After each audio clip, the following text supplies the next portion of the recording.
Tarzan the Untamed by Edgar Rice Burroughs. Narrated by Peter Silverleaf. Chapter 1. Murder and Pillage. Hauptmann Fritz Schneider trudged wearily through the sombre aisles of the dark forest. Sweat rolled down his bullet head and stirred upon his heavy jowls and bull neck. His lieutenant marched beside him, while Under-Lieutenant von Goss brought up the rear, following with a handful of askaris the tired and all but exhausted porters, whom the black soldiers, following the example of their white officer, encouraged with the sharp points of bayonets and the metal-shod butts of rifles. There were no porters within reach of Hauptmann Schneider, so he vented his Prussian spleen upon the askaris nearest at hand, yet with greater circumspection, since these men bore loaded rifles, and the 3 white men were alone with them in the heart of Africa. Ahead of the Hauptmann marched half his company, behind him the other half. Thus were the dangers of the savage jungle minimized for the German captain.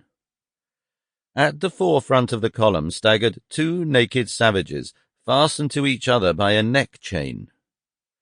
These were the native guides, impressed into the service of Coulthard, and upon their poor, bruised bodies Coulthard's brand was revealed in divers cruel wounds and bruises.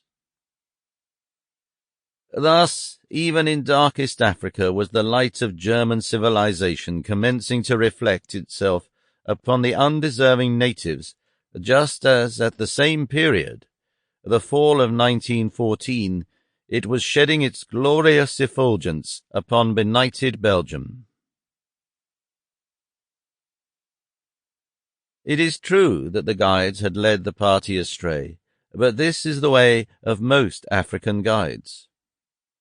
Nor did it matter that ignorance rather than evil intent had been the cause of their failure. It was enough for Hauptmann Fritz Schneider to know that he was lost in the African wilderness, and that he had at hand human beings less powerful than he, who could be made to suffer by torture.